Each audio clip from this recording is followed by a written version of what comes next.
congratulations on the new music video that you put out for Yorktown. That's really, really ambitious. How long did that take to put together? And I know the family was involved in making it. Well, it took 2 days to film, and there were 2 full filming days.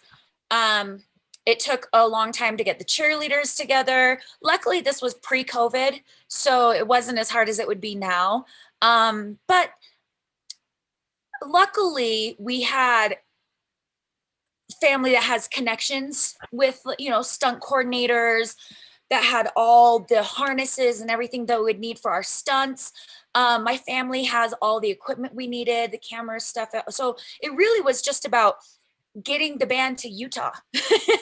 And that was fun. And I'm glad that we got to do it. And I'm glad that it was pre-pandemic. But we've been waiting over a year now for people to see this video. So I'm so glad it's out. It is an impressive music video.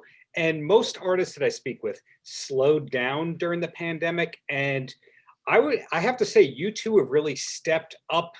Not only that, but you're kind of putting everyone else to shame based on how many videos you put out, the live streams, the visual content. It's almost like you had a meeting in late 2019 and planned out your whole year and just stuck with it.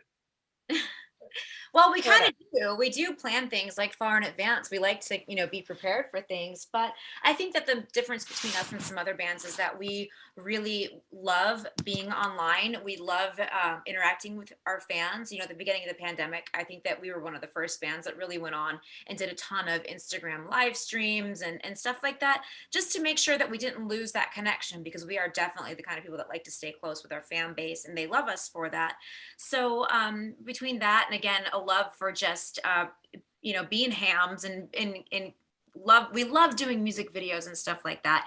So that for us wasn't going to slow down ever.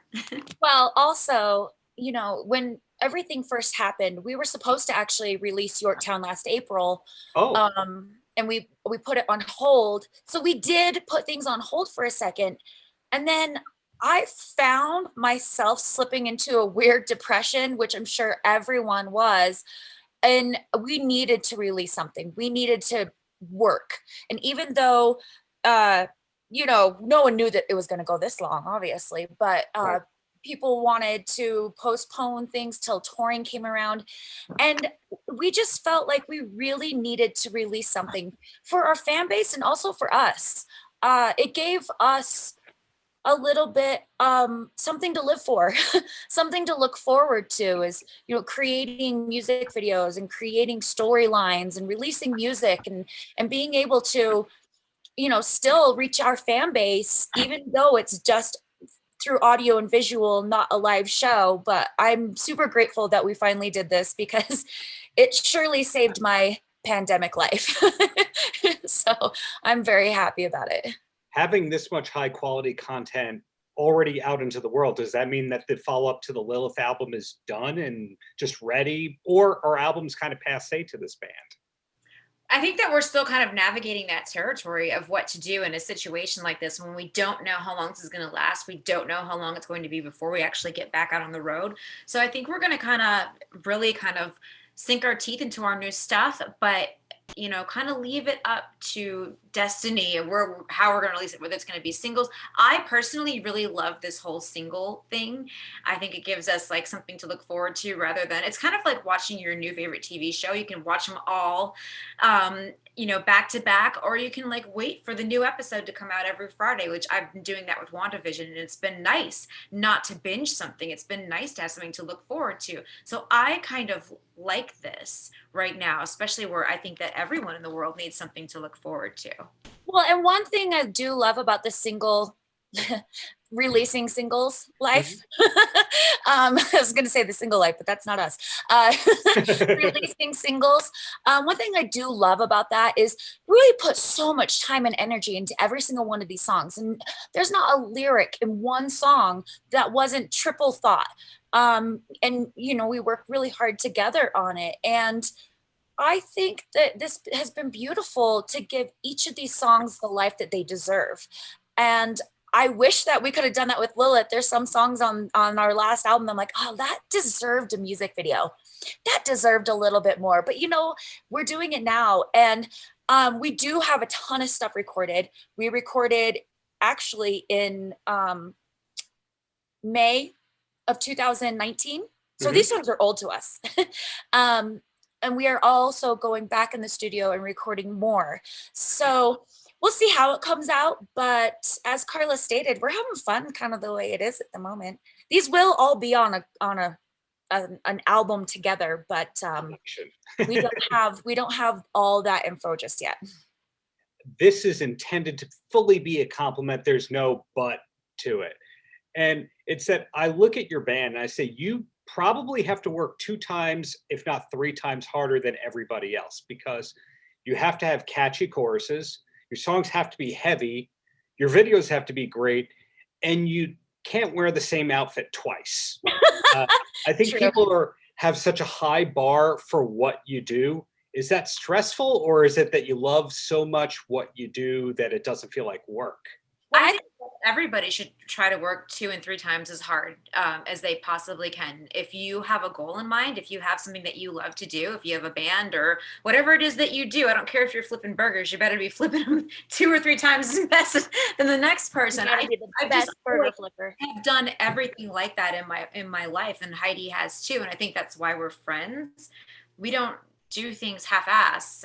This band wouldn't be successful if 10 years ago we had been like, let's start a band, let's write a song, see where it goes, you know?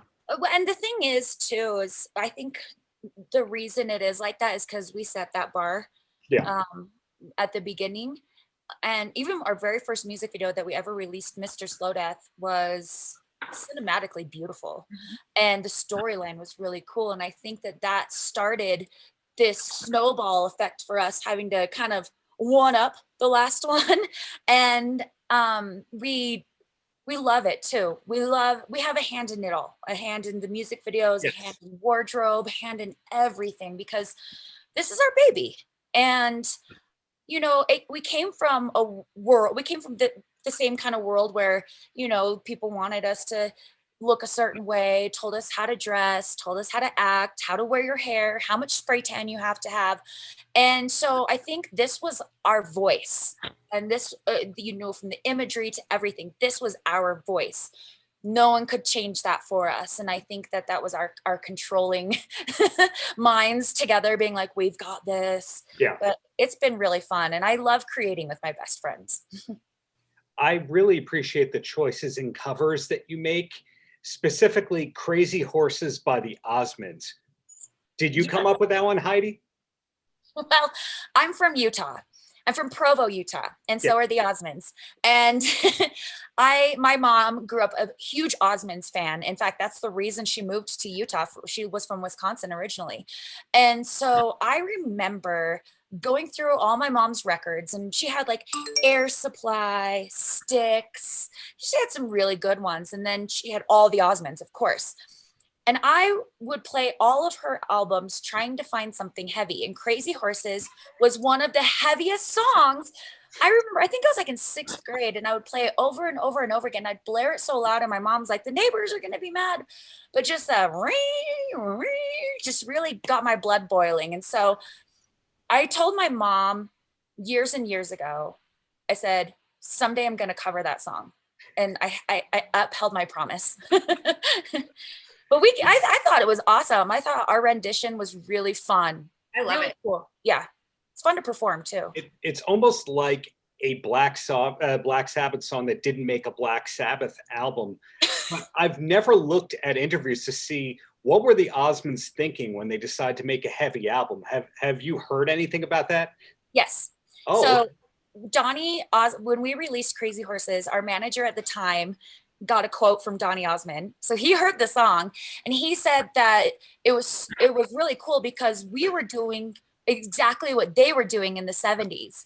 They wanted to kind of go outside their wheelhouse and try something new. And that's what Crazy Horses was. It was their, you know, the heaviest they thought they could be after Puppy Love. You know, they had some of the greatest, you know, like cute songs, and this was just an answer to that, showing a different side. And I think that that's what we were doing too, and he recognized that, and he said that. And so I'm regurgitating what he said. Well, if Kiss could have a disco song, Paul Stanley can go a little hip hop on All Hell's Breaking Loose, David Lee Roth can sing big band and bluegrass, I guess you can do whatever you want. So looking ahead to the future, would you ever see a Butcher Babies release where you kind of go unplugged, where you dress down? Oh, sure. I mean, I think that we would love to do something like that. We love doing acoustic versions of our songs. We've done them at radio stations. We do them at meet and greets sometimes, like little acoustic jams. And it's really fun to deconstruct a metal song and make it a beautiful acoustic song. So I think there's definitely more of that in the future. And we do love just to, put on a t-shirt sometimes and it just be normal and just sing. So, yeah. I mean, on tour, like you said, you can't wear the same outfit twice. So a lot of times it's just t-shirt and jeans, but we still get up there and, curl our hair. Yeah, we've kind of had the idea kicking around to possibly do an acoustic album. Wow. It's something that we love, showcasing our vocals in that way. So, and the band loves playing like that too. It's something really almost intimate between us and the fan base, but us as, musicians together too, just really stripping the song down to its core and performing it together. And I think that it's beautiful. So that has been an idea that we've been kicking around for a while. So maybe. Cool. Butcher Babies 2021. If you ask people, hey, what's concrete for 2021 and 2022, you'll get answers all over the place. Like, hey, we postponed our tour. We don't know. And other people will say, we have no idea. We're just waiting. Is there anything that's concrete for the band that you can go on record and say, we know this is coming up? More music. We do have release dates for more singles, more songs that we're super excited about. Concrete, we are recording more. We have the plane tickets bought, studio, time slot put together, a photo shoot, and we did have to postpone our live stream, but that is happening, and we have yet to release the exact date, but that's coming soon.